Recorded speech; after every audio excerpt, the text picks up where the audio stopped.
আসসালামু আলাইকুম। আপনাদের সবাইকে স্বাগত জানাচ্ছি। পাঠে আছি আমি রাজ।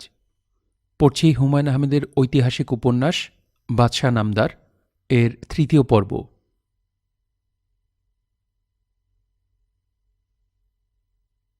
২ মাসব্যাপী উৎসব শুরু হয়েছে। প্রচণ্ড দাবদাহ হঠাৎ শীতল হয়ে গেল। আগ্রার উপর ভারী বর্ষণ, এই সঙ্গে শিলাবৃষ্টি। ২০০ ওজনের একটি শিলা এক প্রজা নিয়ে এলো বাদশাকে দেখাতে। সম্রাট খুশি হয়ে তাকে একটা আশরাফি দিলেন। এত বড় শিলা তিনি আগে কখনো দেখেননি। তিনি তার দিনলিপিতে লিখলেন, আল্লাহ পাকের রহমত এবং নিদর্শন চারিদিকে ছড়ানো। আমরা অন্ধ বলেই তা দেখি না। প্রকাণ্ড এক শিলার মাধ্যমে পরম করুণাময় তার নিদর্শন তার দিনসেবককে দেখালেন। সুবহান আল্লাহ। শিলাখণ্ড গলিয়ে তার পানি সম্রাট পান করলেন। পানিতে বারুদের গন্ধ তাকে বিস্মিত করল। এটা কি কোনো যুদ্ধের আলামত? তাকে কি যুদ্ধযাত্রা করতে বলা হচ্ছে? শাহী ফরমান জারি হয়েছে। সম্রাট হুমায়ুন শেরখার বিরুদ্ধে যুদ্ধযাত্রা করবেন। শেরখাকে বন্দি অবস্থায় দিল্লি আনা হবে। সেই উপলক্ষে মাসব্যাপী উৎসব। উৎসবের নাম ঠিক হয়েছে শের খাতেমুন, যার অর্থ শেরের শেষ। শেরখাকে বন্দি করতে কতদিন লাগবে এটা বোঝা যাচ্ছে না। সে সরাসরি সম্মুখ সমরে আসে না, চোরাগোপ্তা হামলা করে। তার যুদ্ধ কাপুরুষের যুদ্ধ। মুঘল বাহিনী কাপুরুষ যুদ্ধে অভ্যস্ত না বলেই সমস্যা। সম্রাট বাংলা মুলুক কখনো দেখেননি। শেরখাকে পরাস্ত করে তিনি বাংলা মুলুকে কিছুদিন বাস করার সিদ্ধান্ত নিয়েছেন। বাংলা মুলুকের বর্ষার অনেক গল্প শুনেছেন। সেই বর্ষা দেখবেন। বর্ষায় সেখানকার সব নদী নাকি সমুদ্রের মতো হয়ে যায়। এক কুল থেকে আরেক কুল দেখা যায় না। তার নদী দেখার শখ আছে। বাংলা মুলুকের হিজড়ারা নাকি নৃত্যগীতে বিশেষ পারদর্শী। তাদের নৃত্যগীত সাধারণ নৃত্যগীতের চেয়ে আলাদা। কতটা আলাদা সেটাও সম্রাটের দেখার ইচ্ছা। এখানে একটা টিকা রয়েছে। টিকা: সম্রাটের ভাই আসকারি মির্জা বঙ্গ বিজয়ের পর সম্রাটের কাছে উপহার হিসেবে কয়েকজন হিজড়া চেয়েছেন। মুঘল সম্রাটদের যুদ্ধযাত্রা বিশাল ব্যাপার। চারিদিকে সাজ সাজ রব পড়ে গেল। যুদ্ধযাত্রার খরচ হিসেবে আমিররা সঞ্চিত ধনরত্ন জমা দিতে শুরু করলেন। শুধু ধনরত্ন না, তাদেরকে ঘোড়াও দিতে হলো। যে ১,০০০ আমির সে দেবে ১,০০০ ঘোড়া। ৫,০০০ আমির দেবে ৫,০০০ ঘোড়া। করদ রাজ্যের রাজাদের বাধ্যতামূলকভাবে সৈন্য এবং স্বর্ণমুদ্রা পাঠাতে হলো। যুদ্ধযাত্রার জন্য একটা বর্গা তাঁবু রওনা হয়ে গেছে। বর্গা তাঁবুতে একসঙ্গে ১০,০০০ মানুষ দাঁড়াতে পারে। এই তাঁবু খাটাতে ১,০০০ তাঁবুর কারিগরকে ৭ দিন খাটতে হয়। সম্রাটের জন্য যাচ্ছে ডুরসানা মঞ্জেল তাঁবু। এটি দোতলা। উপরের তলায় সম্রাট নামাজ পড়বেন, নিচতলায় বেগমরা থাকবেন। সম্রাট রাতে ঘুমাবেন চৌবিলরতি তাঁবুতে। এই তাঁবুর চালের নিচে খসখসে সিলিং দেওয়া, নিচেও থাকে খসখস। খসখসের ওপর কিংখাব ও মলমল। তাঁবু খাটাবার দড়ি রেশমের। সম্রাট হুমায়ুন আনন্দের সঙ্গে যুদ্ধপ্রস্তুতি লক্ষ্য করতে লাগলেন। তার আনন্দ কিছু বাধাগ্রস্ত হল বৈরাম খাঁর কারণে। বৈরাম খাঁ বললেন, দিল্লি ত্যাগ করা মোটেই ঠিক হবে না। সম্রাট বললেন, সমস্যা কি? বৈরাম খাঁ বললেন, সমস্যা আপনার ৩ ভাই। আপনার অনুপস্থিতিতে তারা দিল্লির সিংহাসন দখলের চেষ্টা চালাবে। হুমায়ুন বললেন, আমি আমার ভাইদের নিজের প্রাণের মতোই ভালোবাসি। তারা ৩ জনই আমার সঙ্গে যুদ্ধযাত্রা করবে। তারা আপনার সঙ্গে যুদ্ধযাত্রা করবে না। তুমি আমার সঙ্গে বাজি রাখতে চাও? সম্রাটের সঙ্গে বাজি রাখার স্পর্ধা এই নফরের নেই। আমার এই ৩ ভাইয়ের কারণেই কি তুমি যুদ্ধযাত্রা করতে চাচ্ছ না, নাকি আরও কারণ আছে? বাংলা মুলুকে বর্ষা এসে যাবে। মুঘল বাহিনী বর্ষার সঙ্গে পরিচিত না। এখন পরিচয় হবে। আমিও পরিচিত হব। কলমচিকে খবর দাও। আমি ৩ ভাইকে পত্র লিখব। এখনই লিখব। সম্রাট পত্র লিখলেন। ৩ জনকে আলাদা আলাদা চিঠি। মির্জা কামরানকে লেখা চিঠির নমুনা। আমার প্রাণপ্রিয় ভাতা কামরান মির্জা, আমার হৃদয়ের পাখি, বাগিচার সৌরভময় গোলাপ। প্রিয় ভ্রাতা, বাংলা মুলুকের শেরখা নামের দুষ্টকে শায়েস্তা করতে বিশাল মোগল বাহিনী অতি শীঘ্র যাত্রা শুরু করবে। তুমি তোমার সৈন্যবাহিনী নিয়ে লাহোর থেকে চলে এসো। বড় ভাইয়ের দক্ষিণ বাহু হও। আমার ৩ ভাই পাশে থাকলে আমি বিশ্বজয় করতে পারি, যেমন করেছিলেন জুলকারনাইন। টিকা। জুলকারনাইন হল আলেকজান্ডার দি গ্রেট। আমার বহরের সঙ্গে তোমার অতি আদরের ভগ্নী গুলবদন থাকবে। সে তোমার সাক্ষাতের জন্য আগ্রহ নিয়ে অপেক্ষায় আছে। প্রিয় ভ্রাতা, তোমার প্রতি ভালোবাসার নিদর্শন হিসেবে আমি একটি নীলা এবং পোখরাজ পাঠালাম। তুমি রত্ন দুটিকে প্রতিদিন দুগ্ধস্নান করাবে। এর অন্যথা হলে রত্নের ঔজ্জ্বল্য নষ্ট হবে। এখন তাৎক্ষণিকভাবে তোমার উদ্দেশ্যে রচিত পঞ্চপদী। কামরান, চন্দ্রপ্রস্ফুটিত তার দুনয়ন, হৃদয় আর্দ্র আবেগে, যার কেন্দ্রে তার ভাই মির্জা হুমায়ুন। কামরান মির্জা পত্রের জবাব দিলেন না। তার দরবারের এক আমিরকে সম্রাটের কাছে পাঠালেন। আমির সম্রাট হুমায়ুনকে জানালেন 5টি কারণে কামরান মির্জা তার সঙ্গে যেতে পারছেন না। 1. তিনি অসুস্থ, পেটের পীড়ায় ভুগছেন। 2. তার প্রধান গণক গণনা করে পেয়েছে যুদ্ধযাত্রায় তার প্রাণনাশের সম্ভাবনা। 3. লাহোর অরক্ষিত রেখে রওনা হওয়ার অর্থ শত্রুর হাতে লাহোর তুলে দেওয়া। 4. স্বপ্নে তিনি তার পিতা সম্রাট বাবরকে দেখেছেন। সম্রাট বাবর তাকে লাহোর ছেড়ে যেতে নিষেধ করেছেন। 5. তার প্রিয় ঘোড়া লীলা মারা গিয়েছে। তিনি ভালো ঘোড়ার সন্ধানে আছেন। শিক্ষিত এবং পরিচিত ঘোড়া ছাড়া যুদ্ধক্ষেত্রে উপস্থিত হওয়া যায় না। সম্রাট হুমায়ুন আমিরকে বললেন, আমার ভাই কামরান মির্জা আমার সঙ্গে না যাওয়ার 5টি কারণ উল্লেখ করেছে। একটি কারণই যথেষ্ট ছিল। 5টি কারণের একটিতে সে আমার মহান পিতাকে টেনে এনেছে। তার প্রয়োজন ছিল না।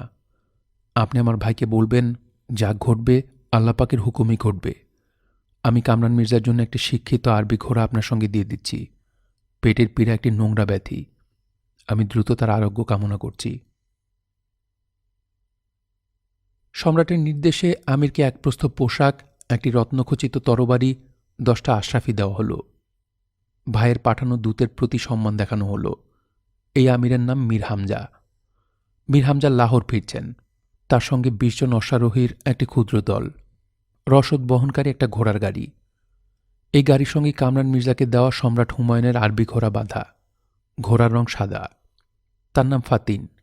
ফাতিন শব্দের অর্থ সুন্দর। 20 ক্রোশ অতিক্রম করার পর মীর হামজাকে থামতে হল। অশ্বারোহী বিশাল বাহিনী নিয়ে বৈরাম খাঁ দাঁড়িয়ে আছেন। বৈরাম খাঁ তাকে বললেন, সম্মানিত আমির মীর হামজা, আপনার সঙ্গে একান্তে কিছু কথা বলার জন্য দাঁড়িয়ে আছি। মীর হামজা বললেন, অশ্বারোহী বিশাল বাহিনী নিয়ে একান্তে কথা? আমরা দুজন দূরে সরে যাব। একান্ত কথা সেখানেই হবে। আপনি আপনার বাহিনী নিয়ে এসেছেন কেন? বৈরাম খাঁ হাসতে হাসতে বললেন, গাধার ব্যাপারী সঙ্গে গাধা নিয়ে চলাফেরা করে।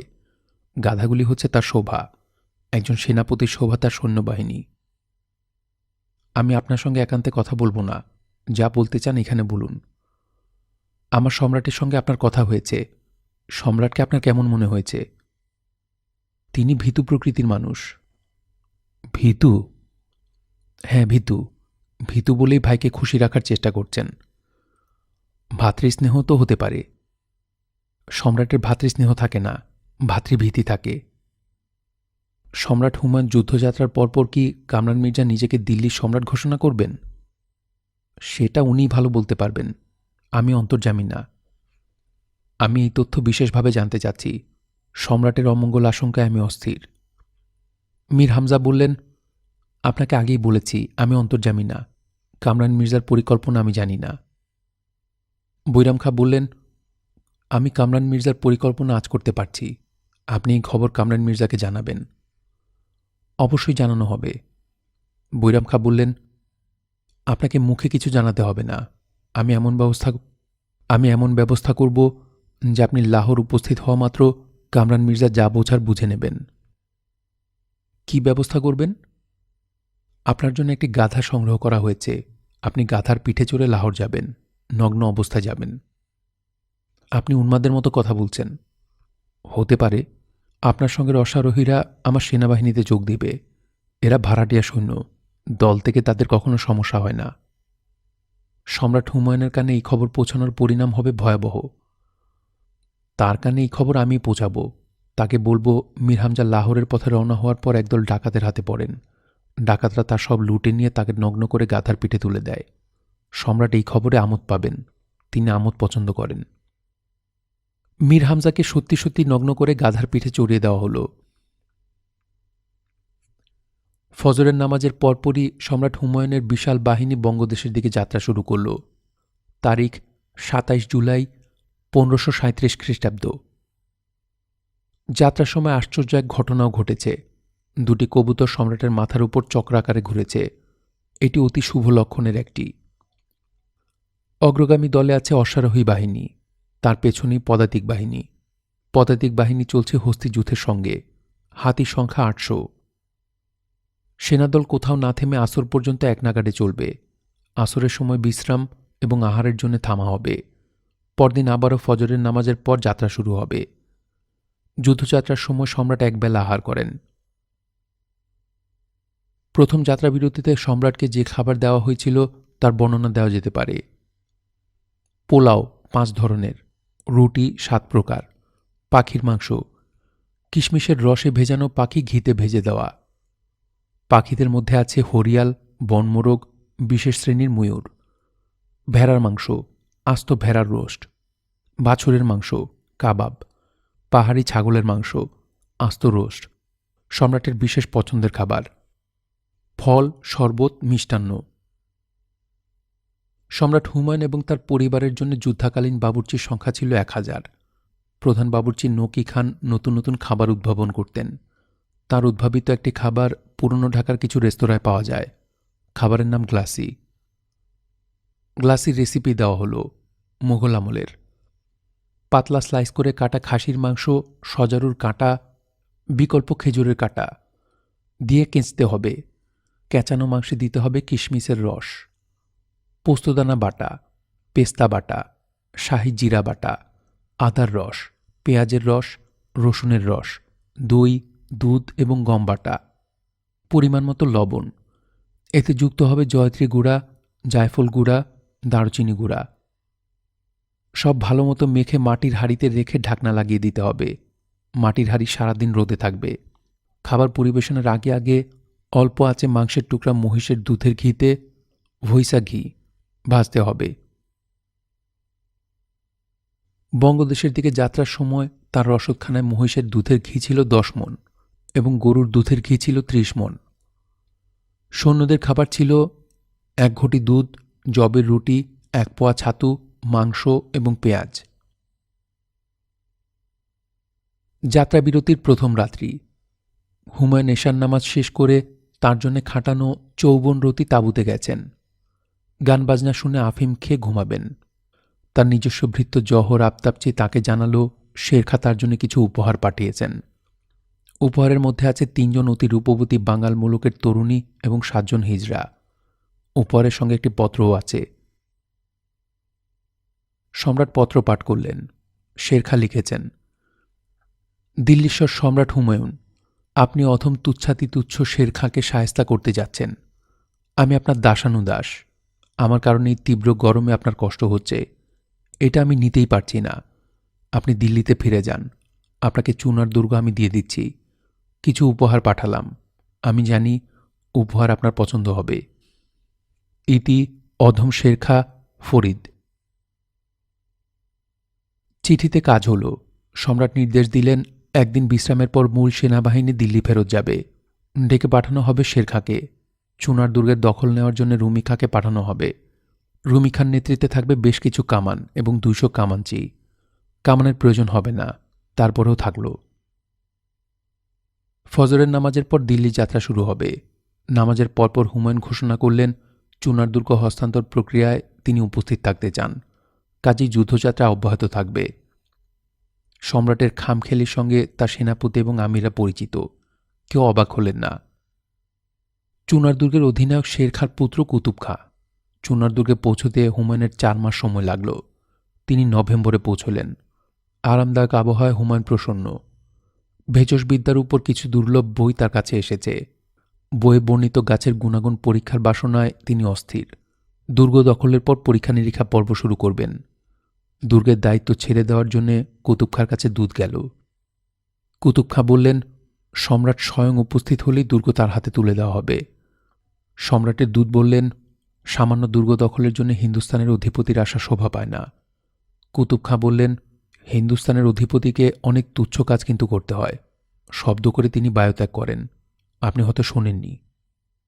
আপনার উদ্ধতমূলক আচরণের সমুচিত জবাব দেওয়া হবে। শুনে খুশি হলাম। আফগানরা সমুচিত জবাব ভালোবাসে। আপনি যে নোংরা কথাগুলি বলেছেন, আমি নিজে সম্রাটকে তা জানাব। সেই সুযোগ আপনি পাবেন না।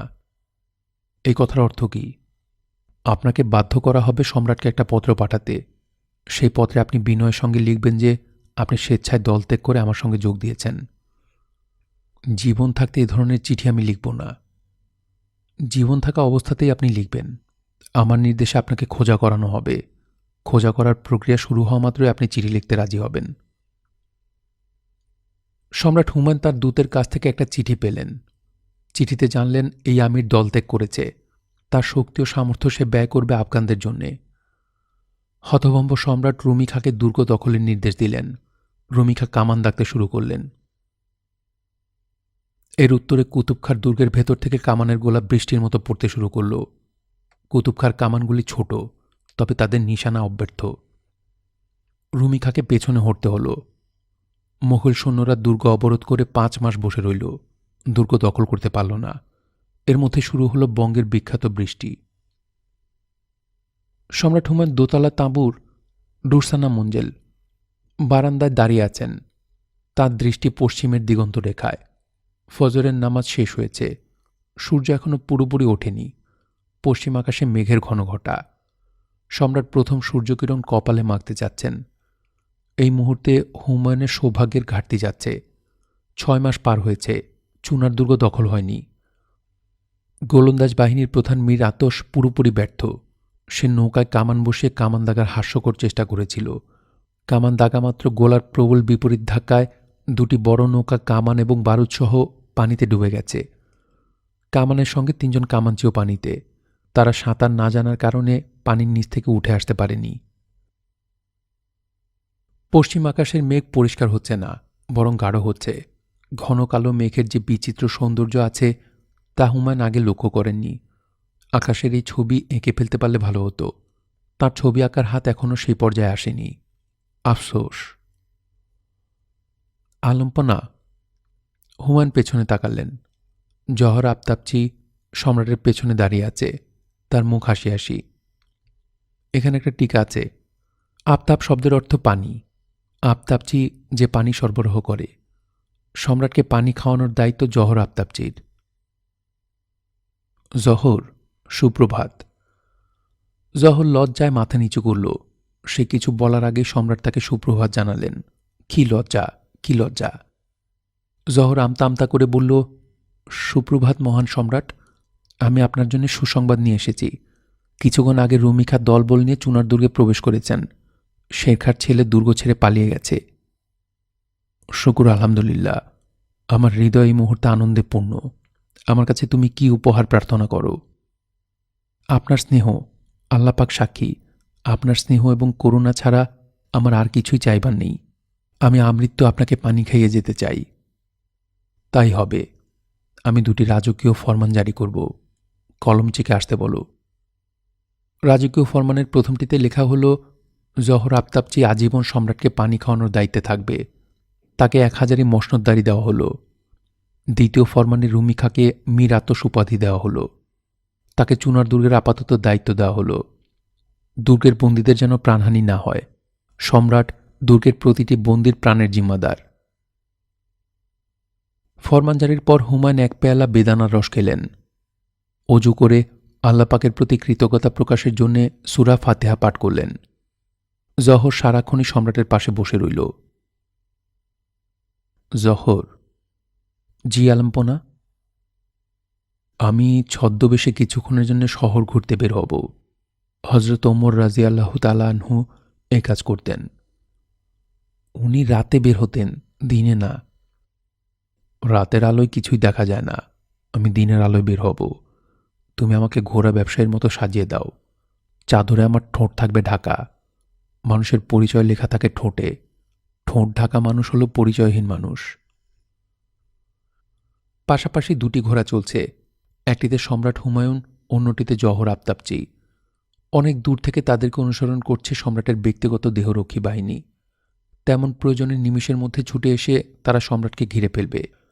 ছদ্মবেশে ঘুরে বেড়ালেও সম্রাটের নিরাপত্তাজনিত কোনো সমস্যা নেই। শহর শান্ত, দোকানপাট খুলেছে, ব্যবসা বাণিজ্য চলছে। চুনার দুর্গ পতনের কোনো প্রভাব শহরে পড়েনি। শহরের কেন্দ্রে হরিসংকীর্তন হচ্ছে, সেখানে ছেলে বুড়ো ভিড় করেছে। সম্রাট কিছুক্ষণ হরিসংকীর্তন শুনলেন। একজন নাগা সন্ন্যাসীকে দেখা গেল, গায়ে ভস্ম মেখে সম্পূর্ণ নগ্ন অবস্থায় ঘুরছে। তাকে ঘিরে একদল ছেলে মেয়ে। নাগা সন্ন্যাসী তার সাধন দণ্ডে কাঁসার একটি ঘণ্টা ঝুলিয়ে দিয়েছে। যখন সে হাঁটছে ঘণ্টার ঢং ঢং শব্দ হচ্ছে। সম্রাট নাগা সন্ন্যাসীর সঙ্গে জহর আফতাবচির মাধ্যমে কিছুক্ষণ কথা বললেন। তিনি হিন্দুস্তানি ভাষা জানেন না। আপনি নগ্ন ঘুরছেন কেন? আমি নাগা সন্ন্যাসী, সবকিছু বিসর্জন দিয়েছি বলেই নগ্ন। আপনি তো লজ্জাও বিসর্জন দিয়েছেন। লজ্জা বিসর্জনের জিনিস না। তোর কাছে না, আমার কাছে লজ্জাও বিসর্জনের। আপনি গোপন অঙ্গে ঘণ্টা বেঁধেছেন কেন? সবাইকে সতর্ক করে দেওয়ার জন্যই ঘণ্টা। আপনি তো সবই বিসর্জন দিয়েছেন, গোপন অঙ্গ বিসর্জন দিন, এর তো আপনার প্রয়োজন নেই। আমাকে নিয়ে তুই মাথা কামাচ্ছিস কেন? তুই ঘোড়া বেচতে এসেছিস, ঘোড়া বিক্রি কর। পুণ্য কামাতে চাইলে আমার সেবা কর। সম্রাট তাকে 10টা তাম্র মুদ্রা দিয়ে শহরের বাইরে চলে গেলেন। নদীর পার ঘেঁষে ঘেঁষে যাচ্ছেন। তার অদ্ভুত লাগছে, মধুর বাতাস। পশ্চিম আকাশের মেঘ এখন ভেলার মতো পুরো আকাশে ছড়িয়ে পড়ছে। একটা তালগাছ বাঁকা হয়ে নদীর দিকে ঝুঁকে আছে। একদল শিশু তালগাছে উঠে সাবধানে মাথা পর্যন্ত যাচ্ছে, সেখান থেকে ঝাঁপ দিয়ে নদীতে পড়ছে। তাদের কি আনন্দ! সম্রাট বললেন, দেখো জহর, ওদের কি আনন্দ। জহর কিছু বলল না।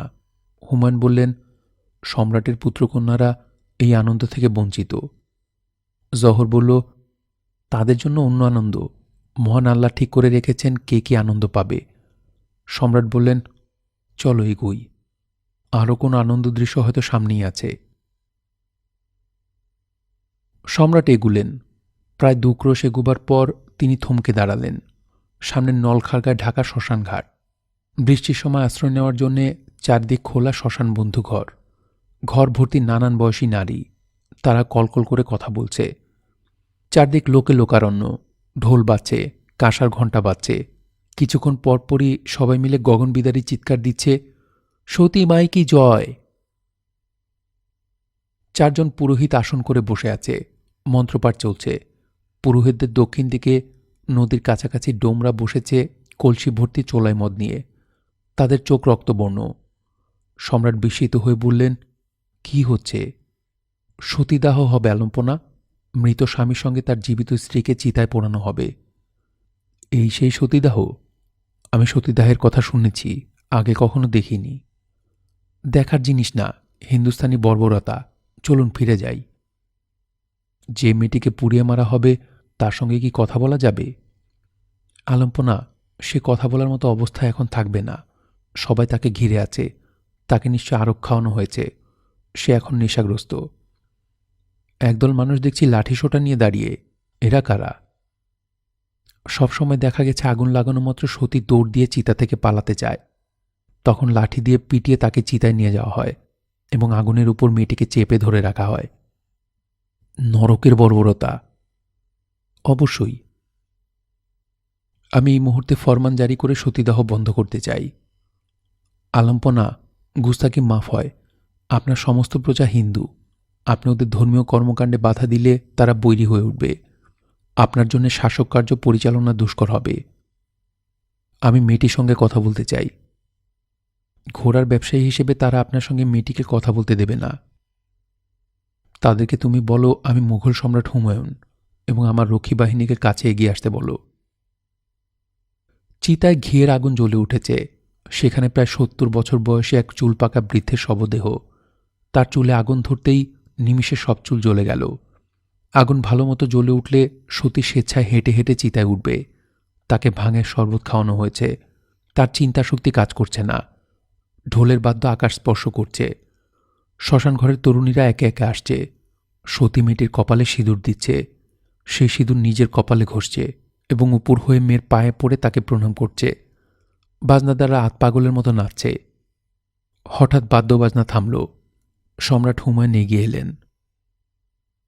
তার ঘোড়া এসে থামল সতীদাহের মেয়েটির সামনে। 12-13 বছর বয়সের একটি মেয়ে, পরনে লাল পেড়ে শাড়ি, গা ভর্তি অলংকার। কি সুন্দর সরল মুখ, বড় বড় চোখ। ভয়ে আতঙ্কে সে থরথর করে কাঁপছে। মেয়েটির সঙ্গে কোথায় যেন সম্রাটের কন্যা আকিকা বেগমের মিল আছে। তোমার নাম কি? বলো, নাম বলো। অম্বা। তোমার স্বামী মারা গেছে, সে চিতায় পড়ে কয়লা হবে। তুমি তো বেঁচে আছো, তুমি কেন মরবে? অম্বার চোখ দিয়ে টপ টপ করে পানি পড়ছে। সে ক্ষীণস্বরে বলল, আমি মরতে চাই না, এরা আমাকে মেরে ফেলবে। সম্রাট ঘোড়া থেকে নামলেন, অম্বার কাছে এগিয়ে গেলেন, গলা নিচু করে বললেন, আমি নিজের হাতে তোমাকে পানি খেতে দেব, তুমি বিসমিল্লা বলে পানি খাবে, মনে থাকবে? অম্বা হ্যাঁ সূচক মাথা নাড়ল। সে খানিকটা হকচকিয়ে গেছে। মেয়েটির আত্মীয় স্বজন এবং জড়ো হওয়া লোকজন এগিয়ে আসতে যাচ্ছে, কিন্তু সম্রাটের রক্ষী বাহিনীর কারণে কাছে আসতে পারছে না। তাদের মধ্যে এক ধরনের আতঙ্ক কাজ করছে। হুমায়ুন তাদের দিকে তাকিয়ে গলা উঁচু করে বললেন, অম্বা নামের এই মেয়েটা এইমাত্র আমার হাতে বিসমিল্লা বলে পানি খেয়েছে। বিধর্মীর হাতে পানি খাওয়ার কারণে তার জাত গেছে। বিসমিল্লা বলায় মেয়েটি মুসলমান হয়ে গেছে। আমার আইনে কোনো মুসলমান মেয়েকে সতী হিসেবে দাহ করা যাবে না। সম্রাট হুমায়ুন অম্বাকে নিয়ে শিবিরের দিকে রওনা হলেন। মাতাল ডোমের দল লাঠিসোঁটা নিয়ে পেছন পেছন ছুটল। তাদের সঙ্গে পুরোহিতের দল, বাজনাদারদের দল, মহিলাদের দল। সতী কন্যাকে ছিনিয়ে নিয়ে যাওয়া হচ্ছে, এ হতে দেওয়া যায় না। সম্রাটের নির্দেশে তীরন্দাজরা তীর ছুড়ল। অব্যর্থ তীরের আঘাতে 4 জন পুরোহিতের 3 জনই মাটিতে লুটিয়ে পড়ল। হতভম্ব দল উল্টা দিকে দৌড়াতে শুরু করল। মাগরেবের নামাজের শেষে সম্রাট দরবার বসিয়েছেন। চুনার দুর্গ দখলে এসেছে। দুর্গের দায়িত্ব কাকে দেওয়া হবে সেই বিষয়ে পরামর্শ সভা বসেছে। বাংলামূলক অভিযানে কখন রওনা হতে হবে সেই বিষয়ে সিদ্ধান্ত নেওয়া হবে। আজকের সভা গুরুত্বপূর্ণ। আমিররা সবাই উপস্থিত। রুমিখা, মীর আতস উপস্থিত। দরবারে খাসের নিয়ম ভঙ্গ করে 4 জন নর্তকী উপস্থিত। এদেরকে আনা হয়েছে চুনার দুর্গ থেকে। গুরুত্বপূর্ণ সভায় নর্তকীরা কখনোই উপস্থিত থাকে না। আজ তারা কেন উপস্থিত বোঝা যাচ্ছে না। নর্তকীরা ভীত সন্ত্রস্ত। তারা মাথা নিচু করে আছে। কিছুক্ষণ পরপর একে অন্যের দিকে তাকাচ্ছে। একজন গোপনে অশ্রু বর্ষণ করছে। সম্রাট চুনার দুর্গ দখলে আসার কারণে আল্লাহ পাকের দরবারে শুকরিয়া আদায় করলেন। সবাই বলল, আমিন। আমির বেগ মিরেককে চুনার দুর্গের গভর্নরের দায়িত্ব দেওয়া হল। সবাই বলল, অতি উত্তম সিদ্ধান্ত। সম্রাট সবাইকে ভোজসভায় আহ্বান করলেন। মীর আতস বললেন, অতি গুরুত্বপূর্ণ এবং গোপন মিটিংয়ে নর্তকীরা উপস্থিত, এর কারণ বুঝতে পারছি না। সম্রাট বললেন, এরা আমার কাছে একটা অভিযোগ করেছে। অভিযোগ গুরুতর। আমার ধারণা অভিযোগ মিথ্যা। যদি মিথ্যা প্রমাণিত হয় তাহলে হাতির পায়ের তলায় পিষ্ট করে এদের হত্যা করা হবে। বৈরাম খাঁ বললেন, অভিযোগ কি? হুমায়ুন বললেন, অভিযোগ হচ্ছে রুমিখা দুর্গে প্রবেশের পরপর 350 মানুষের 2 হাত কেটে ফেলার নির্দেশ দিয়েছেন। সেই নির্দেশ সঙ্গে সঙ্গে পালন করা হয়েছে। রুমিখা, এ বিষয়ে আপনার বক্তব্য কি? রুমিখা বললেন, ঘটনা সত্য। আমি যা করেছি মহান সম্রাটের নিরাপত্তার জন্য করেছি। যে 350 মানুষের 2 হাত কেটে ফেলা হয়েছে এরা সবাই দুর্ধর্ষ কামানচি। এরা যেন আর কখনো সম্রাটের বাহিনীর উপর কামান চালাতে না পারে সেই ব্যবস্থাই করা হয়েছে। শত্রুকে সমূলে বিনাশ করতে হয়। হুমায়ুন বললেন, আপনাকে সাহসী মানুষ ভেবেছি। আপনি নিতান্তই কাপুরুষের মতো একটি কাজ করেছেন। আমি কাপুরুষ অপছন্দ করি। যুদ্ধক্ষেত্রে কাপুরুষতা একটি সদ্গুণ। অনেক সময় কাপুরুষতা যুদ্ধজয় ভূমিকা রাখে। সম্রাট বললেন, দুর্গের মানুষজন দুর্গ সমর্পণ করেছেন, কাজেই দুর্গ যুদ্ধক্ষেত্র ছিল না। আপনি যে ভয়াবহ অন্যায় করেছেন তার শাস্তি আপনারও 2 হাত কেটে নেওয়া। উপস্থিত আমিরদের একজন বললেন, সম্রাটকে আমি তার আদেশ পুনর্বিবেচনা করার অনুরোধ করছি। সম্রাটের কামান বহর পরিচালনার দায়িত্ব রুমিখার উপর। শের খানের বিরুদ্ধে আমরা যুদ্ধযাত্রা করব। যুদ্ধের জয় পরাজয় নির্ভর করবে কামানের উপর, অর্থাৎ রুমিখার নৈপুণ্যের উপর, যার রণকৌশলে মুগ্ধ হয়ে সম্রাট তাকে মীর আতস সম্মানে সম্মানিত করেছেন। হুমায়ুন বললেন, যুদ্ধের জয় পরাজয় নির্ভর করে মহান আল্লাহ পাকের ইচ্ছায়, কাপুরুষ রুমিখার নৈপুণ্যে না। আগামীকাল ফজরের নামাজের পর মীর আতসের 2 হাত কনুই থেকে কেটে ফেলার নির্দেশ দিচ্ছি। সম্রাট দরবার ছেড়ে উঠে পড়লেন। মাগরিবের নামাজের সময় হয়েছে। তিনি ওযু করার জন্য উঠে পড়লেন। রুমিখাকে গ্রেফতার করে তার তাঁবুতে নিয়ে যাওয়া হলো। রুমিখা সেই রাতেই বিষ খেয়ে আত্মহত্যা করলেন। অম্বার জায়গা হয়েছে হুমায়ুনের মেয়ে আকিকা বেগমের তাঁবুতে। অম্বা অতি দ্রুত স্বাভাবিক হয়ে গেছে। একদিন আগের ঘটনার স্মৃতি কিছুই তার মনে নেই। অম্বা আকিকা বেগমের তাঁবুর জাঁকজমক দেখে হতভম্ব। 4 জন খোঁজা প্রহরী সারাক্ষণ তাঁবু পাহারা দিচ্ছে। আকিকা বেগমের সেবায় নিযুক্ত আছে 8 জন দাসী। 2 জন দাসীর হাতে ময়ূরের পালকে বানানো বিশাল পাখা। তারা সারাক্ষণই হাওয়া করছে। আকিকা বেগম অম্বাকে খুবই পছন্দ করেছে। সে তার সঙ্গে পদ্ম ফুল পাতিয়েছে। আকিকা বেগম তার গলার নীলকান্তমণির মালা অম্বার গলায় পরিয়ে দিয়েছে। এখন চলছে ধাঁধার আসর। ধাঁধার উত্তর যে দিতে পারবে না তাকে সঙ্গে সঙ্গে নাকে মাটি ঘষতে হবে। 2 জনের হাতেই মাটির দলা। আকিকা বলল, দিনে রাজপ্রাসাদে থাকে, রাতে থাকে জঙ্গলে, ফজরের ওয়াক্তে থাকে মাটির নিচে। এটা কি? অম্বা বলল, জানি না। আকিকা বলল, মাটি ঘষো। অম্বা নাকে মাটি ঘষল। আকিকা বলল, এখন তোমার পালা। অম্বা বলল, তার 100 চোখ, কিন্তু সে চোখে দেখে না। আকিকা, 100 চোখ কিন্তু চোখে দেখে না? আমি জানি না এটা কি। এর নাম আনারস। আনারস আবার কি? এক ধরনের ফল, বাঙাল মুলুকে পাওয়া যায়। আকিকা বেগম আনারস ফল বাঙাল মুলুক থেকে আনার হুকুম দিল। ফল দেখার পর সে নাকে মাটি ঘষবে। আকিকা বেগমের নির্দেশে 2 অশ্বারোহী আনারসের সন্ধানে গেল। অম্বা হতভম্ব। বাচ্চা একটি মেয়ের এত ক্ষমতা! শেরখা গোপন বৈঠকে বসেছেন। চুনার দুর্গা হাতছাড়া হওয়ায় তাকে মোটেই বিচলিত মনে হচ্ছে না। শেরখার 2 পুত্র এবং 3 জন সেনাপতি বৈঠকে উপস্থিত। শেরখা বললেন, আমি নিশ্চিত সম্রাট হুমায়ুনকে আমরা পরাজিত করব। আমার পরিকল্পনা নির্ভুল। চোনার দুর্গ দখলের জন্য হুমায়ুন 6 মাস অপেক্ষা করেছেন। এই 6 মাস আমি শক্তি সঞ্চয় করেছি। সম্রাটের প্রধান স্তম্ভ রুমিখা গত। এটা আমাদের জন্য পরম সৌভাগ্যের ব্যাপার। উপস্থিত সবাই বললেন, মারহাবা।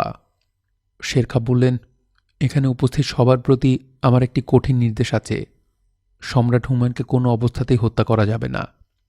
শেরখার পুত্র জলাল খাঁ বললেন, কেন না? শেরখা বললেন, হুমায়ুন আমার পরম শত্রু, এটা সত্যি, কিন্তু তিনি এমন শত্রু যাকে আমি শ্রদ্ধা এবং সম্মান করি। তিনি মহান মানুষদের একজন। এই মানুষটির অন্তর স্বর্ণখণ্ডের মতো উজ্জ্বল। সেখানে কলুষতার কোনা মাত্রও নাই। শেরখার উজির বললেন, শত্রু সম্পর্কে এমন প্রশংসাসূচক বাক্য দুর্বলতার নামান্তর। শেরখা বললেন, আমি অবশ্যই এই মানুষটির প্রতি দুর্বল। আমি সম্রাটের লেখা একটি কবিতা পাঠ করছি। পাঠ শেষ হওয়া মাত্র আপনারা বলবেন, মারহাবা। অশ্ব অশ্বারোহীর বন্ধু নয়, যেমন বন্ধু নয় বায়ু মেঘমালার। বন্ধু হবে এমন যাদের সঙ্গে কখনো দেখা হবে না। দুজনই থাকবে দুজনের কাছে অদৃশ্য। দৃশ্যমান থাকবে তাদের ভালোবাসা। শেরখার উজির নিতান্ত অনিচ্ছার সঙ্গে বললেন, মারহাবা।